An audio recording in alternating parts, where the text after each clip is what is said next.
Hello, welcome. I'm Martha Rich, and I'm going to be your guide and narrator during this introduction to the Conversation Canvassing Project.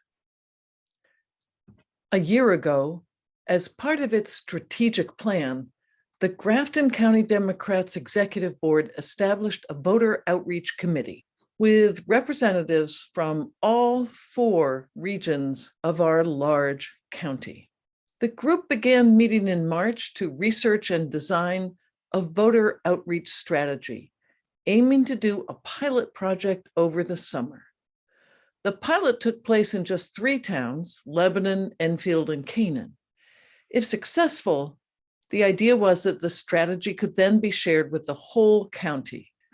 In June, a subcommittee formed to develop training for the pilot project. The charge from Grafton County Dems to our committee was clear and straightforward: to develop a strategy for increasing voter engagement.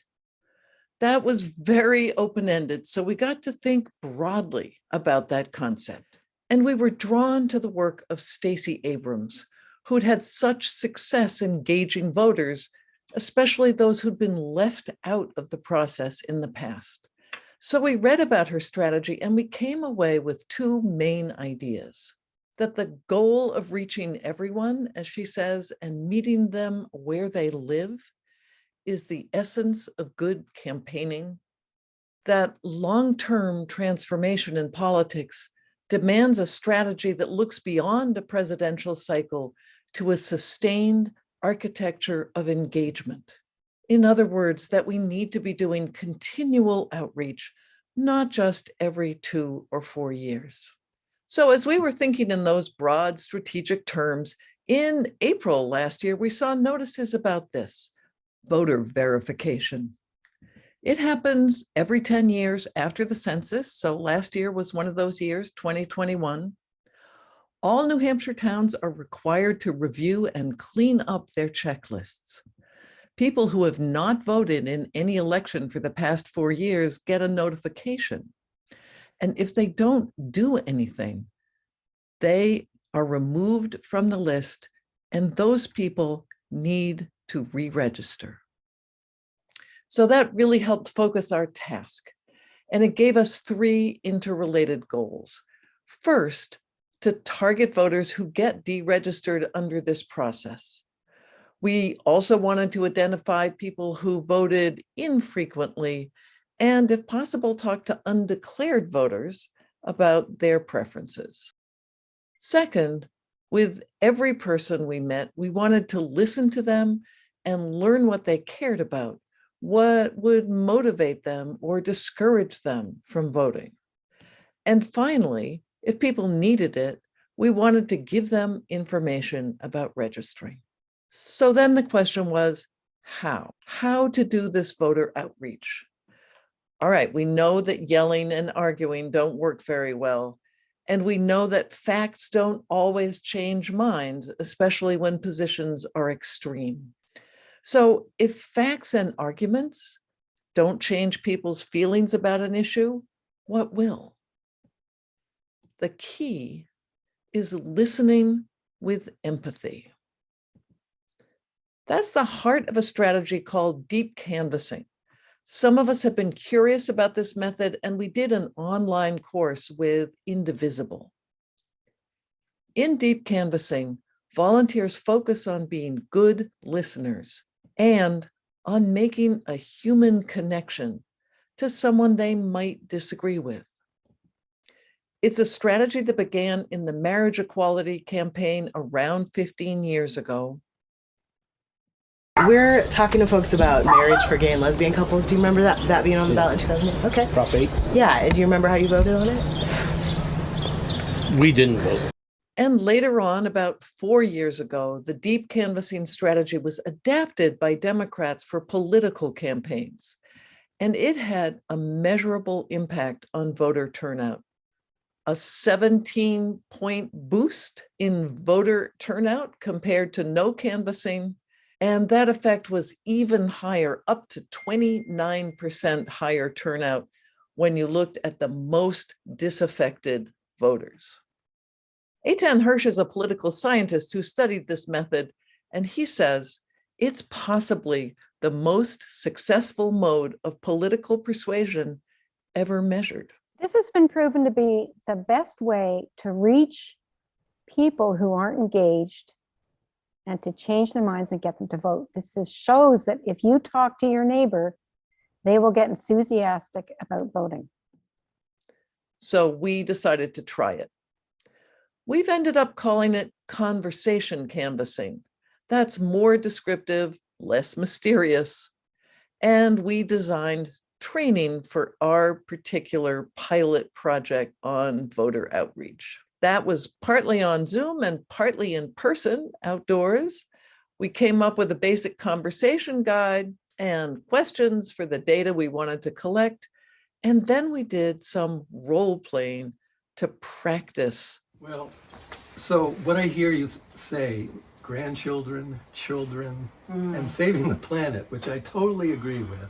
I have grandchildren too. And of course, what is it that we need to do with grandparents? We need to make sure that they have something to live and enjoy in. And I just think that's one more reason why when we go to town meetings, when we go to vote in any kind of election, we can put our grandchildren as the key issue that we really want to help. Because we've had good lives, and now we want the same for our grandchildren. You're so right. You're so right. But it can be hard for me to get to vote. What do you think I can do? How could I, is there a way to make it easier for me to actually vote? As a matter of fact, yes. Oh, okay. And That role-playing segment, a simulation of our experience at doors, may help show that the point is meaningful human connection. So what did we accomplish and what did we learn? We cleaned up data for future campaigns. It was all a positive up experience. It really felt like even if we didn't get a conversation, we got data. We built a local network of contacts. The technique certainly makes people feel special, right? Because you make that connection with somebody and they really believe, because this is what it is, that you are listening to them and what they're saying is important. We recruited new volunteers and we helped build their confidence and their skill. So both of you have really noticed that we both could reach people we hadn't reached, maybe reluctant volunteers, certainly reluctant canvassers, and that they had a real positive experience with this approach. And we discovered we really loved the flexibility of this style of campaign because we set our own schedules, decided if we wanted partners or not, and conferred with each other about how to improve. It felt very different from the intensity of the statewide coordinated campaign, where things need to be more closely scripted for persuasion and more tightly scheduled. you know, I thought I was doing okay, but when I was with someone else, well, I learned a lot from that person. And as a result, I think my conversational style, conversational canvassing, was appreciably better. That said, I do like to go out on my own from time to time. And I hope that other folks in their neighborhoods and towns will have that flexibility too. Our pilot project was small, just the 3 towns. We trained 20 people. We knocked no more than 500 doors, had fewer than 100 conversations. But the experiment convinced us that we should share this strategy with the whole county. We've streamlined this training a lot from the one we did in the pilot project and the one Indivisible offered us. This now is a total of 4 hours over the next month. You start with videos. You can watch these on your own time, at your own pace, or you can get together with others and watch together on Zoom. We're providing discussion questions if you'd like to use them in a group. There are 10 short episodes, 10 to 20 minutes long, and total viewing time is 2.5 hours. When your town's group has viewed all the videos, we'll bring you together for a workshop with members of the Voter Outreach Committee as facilitators. This will be an interactive session on Zoom. We'll hear your questions about what you've learned so far. We'll review some practical logistics, and we'll give you a chance to do some structured role-playing as practice. Here's the general timing. You'll get a chance to register after this presentation. You'll sign up in the next week by February 11th. At the end of next week, we'll send you a link to the Conversation Canvassing website where you'll find the whole toolkit. There you can start watching the videos, and you should finish with those by the end of February. Again, that's 2.5 hours of video within 2 weeks. And then your town chair or other leaders will set up a workshop.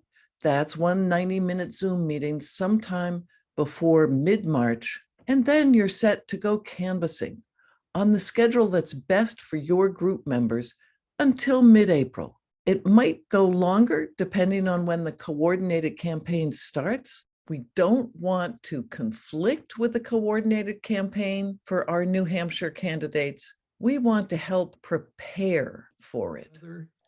I really felt going away from that household and all those households that we are closer together than the radio and the newspaper portray us.